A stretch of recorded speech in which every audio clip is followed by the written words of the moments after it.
Hello dear friends, આજે આપણે engineering ડ્રોઈંગમાં શીટ નંબર 4નો 7મો પ્રોબ્લેમ ડ્રો કરતા શીખીએ.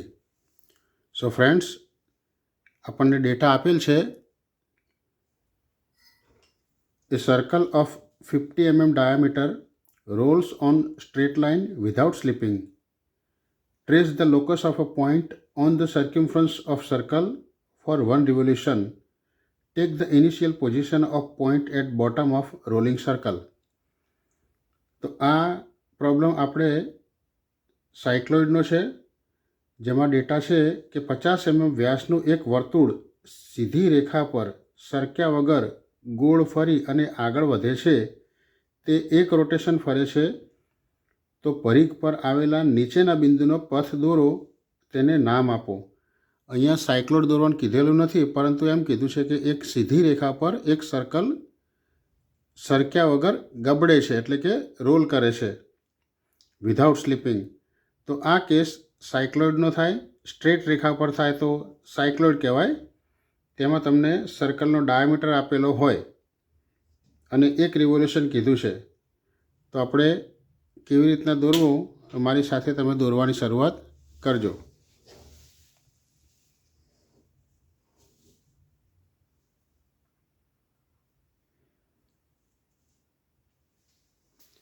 સૌ પ્રથમ આપણને જે સર્કલ આપેલું છે તે માટે આપણે એક હોરિઝોન્ટલ લાઈન દોરીએ.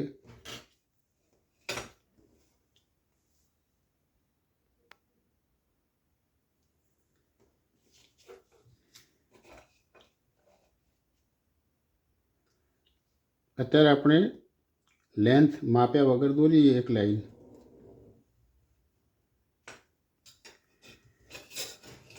અહીંયા એક ઇનિશિયલ પોઈન્ટથી 90 ડિગ્રી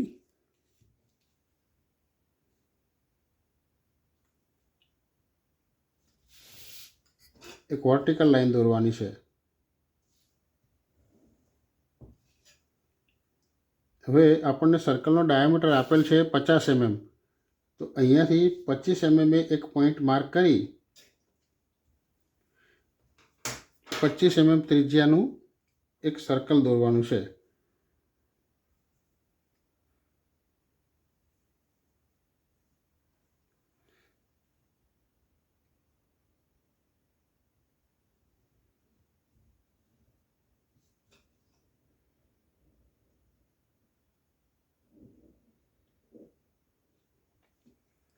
પચીસ mm ત્રિજ્યાનું સર્કલ દોરીએ. હવે અહીંયાથી આ જે લેન્થ છે તે આપણે પાઈ ઇન્ટુ ડી, પાઈ એટલે 3.14 અને ડી 50 mm આપ્યો છે, તો 157 mm થાય. તો આ પોઈન્ટથી આપણે 157 mm એક લાઈન દોરેલી છે તેનું માપ નક્કી કરવાનું. હવે આના આપણે 8 ભાગ પાડી દઈએ. આના તમે 12 ભાગ પણ પાડી શકો. અહીંયા આપણે 8 ભાગ પાડ્યા છે.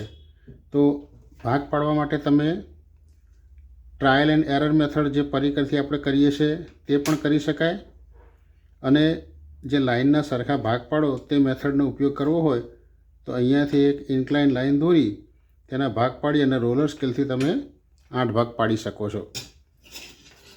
જો અહીંયા 8 ભાગ પાડ્યા તો આ સર્કલના પણ આપણે 8 જ ભાગ પાડવાના છે. તો તે માટે આપણે કોણ માપકને આ રીતના સેટ કરવાનું. સેન્ટર, સર્કલનું સેન્ટર અહીંયા 90 ડિગ્રી, 45 ડિગ્રી અને 180. અહીંયા 45 ડિગ્રી અને અહીંયા 0 ડિગ્રી સેટ થાય છે. તે ભાગ પાડી અને લાઈન દોરી દેવાની.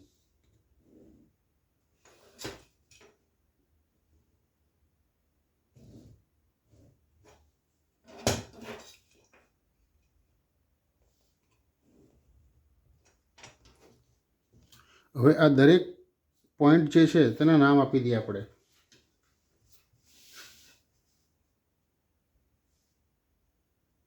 એન્ટી ક્લોકવાઇઝ આપણે નંબર આપીએ છીએ.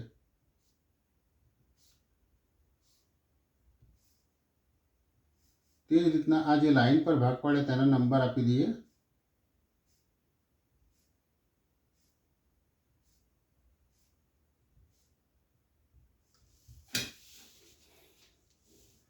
આ રીતના આપણે નંબર આપીએ. હવે સર્કલ પર જે નંબર છે એ બધા નંબરમાંથી હોરિઝોન્ટલ લાઈન લેવાની અને અહીંયા જે લાઈન પર નંબર છે ત્યાંથી વર્ટિકલ ઊભી લાઈન લેવાની છે.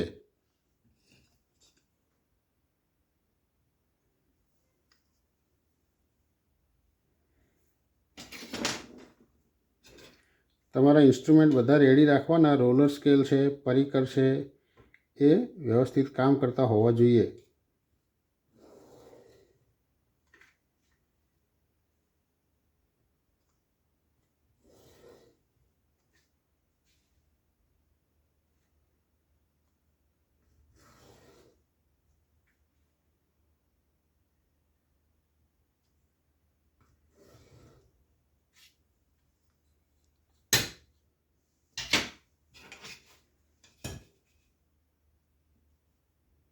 હવે ઊભી લાઈનો દોરી દઈએ.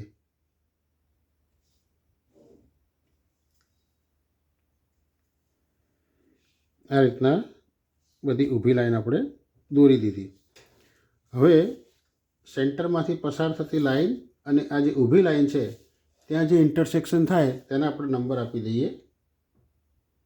C0, C1, C2 અને C8.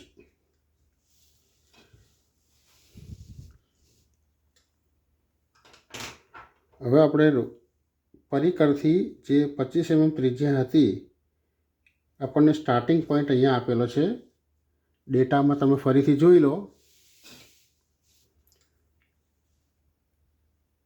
Tech the initial position of point at bottom of rolling circle. એટલે જે સર્કલ છે રોલિંગ સર્કલ, તેનું બોટમ પોઈન્ટ આપણને સ્ટાર્ટિંગ પોઈન્ટ કીધેલું છે. જો ટોપ પોઈન્ટ કહે તો અહીંથી શરૂ થાય, અહીંયા આપણને બોટમ કીધું છે અહીંથી શરૂ થશે. તો આપણો પહેલો પોઈન્ટ છે એ અહીંયા શરૂ થશે. C0થી આપણો આ પોઈન્ટ સ્ટાર્ટિંગ થયો. હવે C1 પર પરિકરનું કેન્દ્ર રાખી સર્કલમાં જે 1 નંબરની હોરિઝોન્ટલ લાઈન છે ત્યાં આપણે અહીંયા ચાપ મારવાનો છે. તે રીતના C2 પરથી 2 નંબરની હોરિઝોન્ટલ લાઈન પર અહીંયા ચાપ મારવાનો. C3 પરથી 3 નંબરની હોરિઝોન્ટલ લાઈન પર અહીંયા ચાપ મારવાનો. C4 પર 4 નંબરની લાઈન છે ત્યાં અહીંયા ઉપર ચાપ આવશે. હવે રાઈટ સાઈડમાં C5 પરથી આ જે 5 નંબરની લાઈન છે ત્યાંથી અહીંયા ચાપ આવશે. C6 ઉપર 6 નંબરની લાઈન છે ત્યાં ચાપ આવશે. આ ચાપ મારવાનું બહુ અગત્યનું છે. C7 ઉપરથી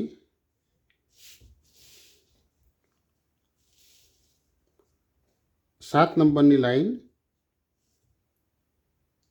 અને છેલ્લે C8 પરથી 8 નંબરની લાઈન ઉપર, એટલે કે અહીંયા ચાપ આવશે.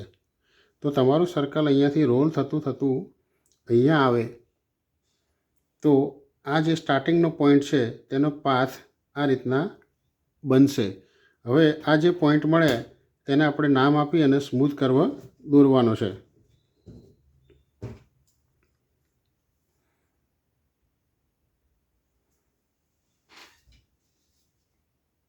આ સ્ટાર્ટિંગ પોઈન્ટ આપણો અહીંયા બનશે, એને આપણે P0 કહીએ.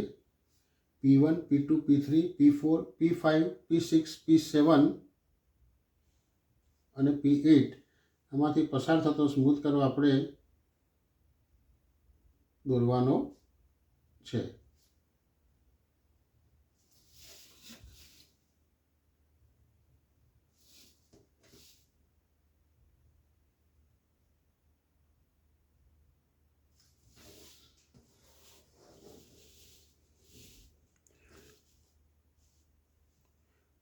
તો આ રીતના આપણે જે કર્વ દોર્યો તેનું નામ લખવાનું સાયક્લોઇડ.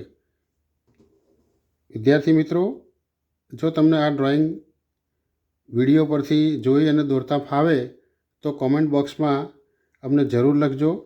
અને જો વિડીયો ગમતો હોય તો લાઈક કરો, શેર કરો અને સબસ્ક્રાઈબ કરજો. Thank you very much for watching this video.